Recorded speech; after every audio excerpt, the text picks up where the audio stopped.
તમે તમારા ઘરના કુળ દેવતા કુળ દેવી જે તમે ઈષ્ટ દેવી દેવતાને માનતા હોય એમના વિશે તમારે શું કરવું જોઈએ, એમના પાસે તમારે શું વિનંતી કરવી જોઈએ, એમના જોડેથી શું માગવું જોઈએ, એ આ વિડીયોમાં આપણે જણાવેલું છે. અને એ પ્રમાણે તમે કરશો તો તમારા જીવનમાં સુખ શોધવા જવું નહીં પડે, સામેથી ચાલીને આવશે. પૈસો શોધવા નહીં જવું પડે, સામેથી મળશે.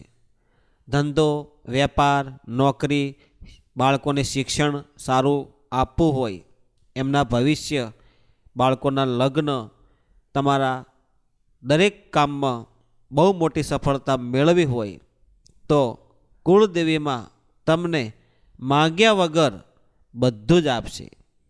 માત્ર તમારે આ વિડીયોમાં જે બાબત જણાવેલી છે એ જ કાર્ય કરવાનું છે.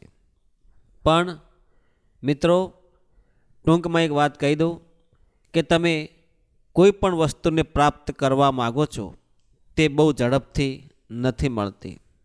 જેવું લક્ષ્ય હોય એ પ્રમાણની મહેનત હોય, જેવું કાર્ય હોય એ જ પ્રમાણે તમારે એના અનુસંધાનમાં કાર્ય કરવું પડે છે. માની લો કે તમારે 99% પાસ થવું છે તો એ પ્રમાણે રાત દિવસ વાંચવું પડે, એની મહેનત કરવી પડે, પરીક્ષા આપવી પડે, તો તમે 99 શું 100% પણ લાવી શકો. પણ એ પ્રમાણે મહેનત હોવી જોઈએ તો કાર્ય સફળ થાય. એના માટે આપણા શરીરની એનર્જી, આપણા શરીરમાં જે પોઝિટિવ શક્તિઓ છે, જે ઉર્જા શક્તિ છે, જે કાર્ય કરવાની શક્તિ છે એ આપણા શરીરમાં હોવી જોઈએ. અને એ આપણને કોણ આપે? આપણા પૂર્વજદેવ હોય, આપણા જે કુળદેવી હોય એ આપે. બીજું કે તમારી સંગત સારી હોય, સારા મિત્રો હોય, ગુરુજનોના આશીર્વાદ હોય, વડીલોના આશીર્વાદ હોય, એ લોકો તમને પોઝિટિવ વિચારો, સકારાત્મક શક્તિ તમને આદાન પ્રદાન કરતા હોય છે. કોઈનું સારું સાંભળો, નેગેટિવ વિચારો દૂર કરો. અને તમારે કયું કાર્ય કરવું છે, કયું નથી કરવું એ આપણા પર ડિપેન્ડ કરે છે.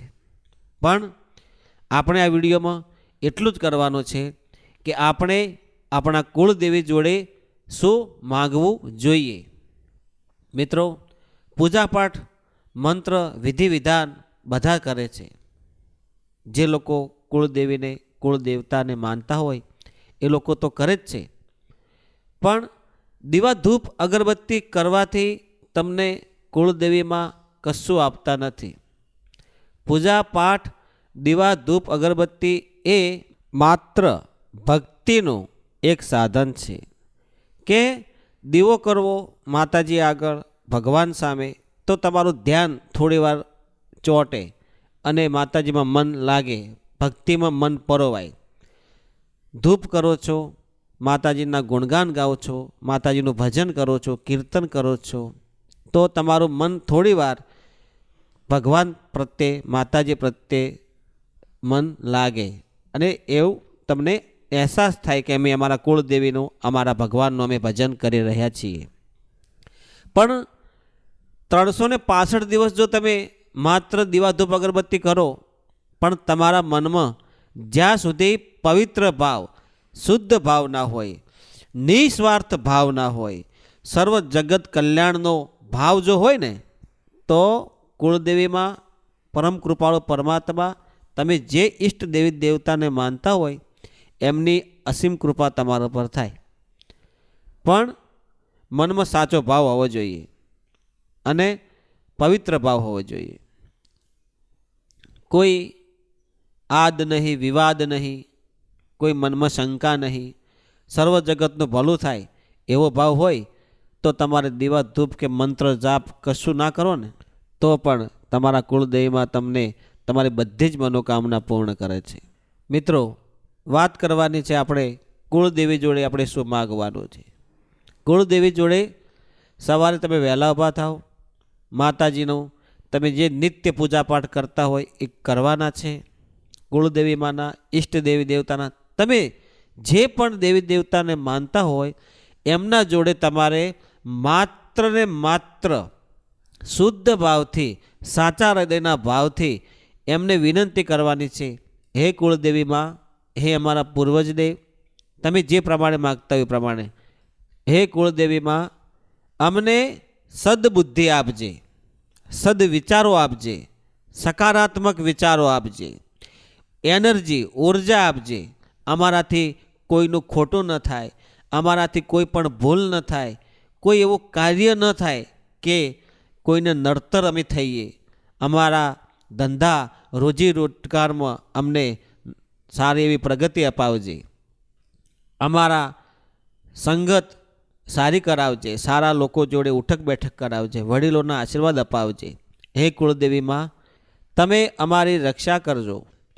ધંધામાં, વેપારમાં, નોકરીમાં, ધંધે, છોકરે, છાબરે અમારી લીલી વાડી કરજે માં, હે માં ભગવતી, હે કુળદેવી, અમારા દુશ્મનો દૂર કરજે, અને જે અમારા સારા અનુભવ કરતા હોય એવા માણસો સામે અમારી મુલાકાત કરાવજે, જે અમારું ભલું ઈચ્છતા હોય એવા માણસો અમને સામેથી મેળવજે, હે માં, અમને એવી સદબુદ્ધિ આપજે, એવું જ્ઞાન આપજે કે એ વિચારો થકી અમારે જે બોલવાની જે વાણી છે એમાં મીઠાશ આપજે, એનાથી અમે લોકોને ગમીએ અને અમારું વર્ચસ્વ સારું રહે એવી અમારી ઉપર તું કૃપા કરજે. એટલે માં કુળદેવી તમને સદબુદ્ધિ આપે એટલે સમજી લેવાનું કે તમે જીવનમાં ક્યાંય પાછા ન પડો, કારણ કે જીવન જીવવા માટે બોલવું પડે, અને બોલવામાં મીઠાશ હોય, નમ્રતા હોય, તો તમે કોઈ પણ ધંધો વેપાર નોકરી કરતા હોય તો માણસ બોલવાથી ઓળખાય છે, એની વાણીથી ઓળખાય છે. જો તમારામાં સદબુદ્ધિ જ ના હોય તો ઘરમાં ક્લેશ થાય, કંકાસ થાય, ઝઘડાઓ થાય, વેરીઓ થાય, દુશ્મનો થાય, ઝેરીઓ થાય, આ બધું થાય. એટલા માટે વાણી મીઠાશવાળી બોલવી. માણસ ક્યાંથી ઓળખાય? બોલવાથી. તો મા ભગવતી, મા કુળદેવી જોડે સદબુદ્ધિ માગવાની. જો કબુદ્ધિ માગો તો તમારું જીવન વેડફાઈ જાય. એના કરતાં માતાજી જોડે સદબુદ્ધિ માગો તો ઓટોમેટિક તમારું જ્ઞાન વધે, અને જ્ઞાનથી જ આખી દુનિયા પ્રકાશિત થાય. ધન માગો, માયા મિલકત રૂપિયા માગો તો ખર્ચો થઈને વપરાઈ જાય, પણ સદબુદ્ધિ માગો ને તો એ વાપરવાથી વધે.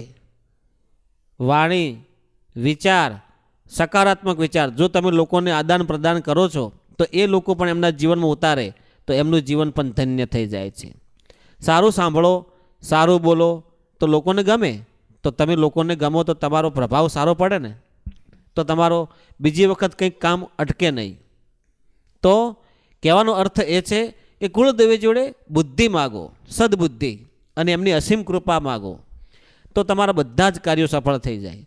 મિત્રો, કહેવાનો અર્થ મારો એટલો છે કે જેવું કર્મ કરો એવું ફળ મળે છે.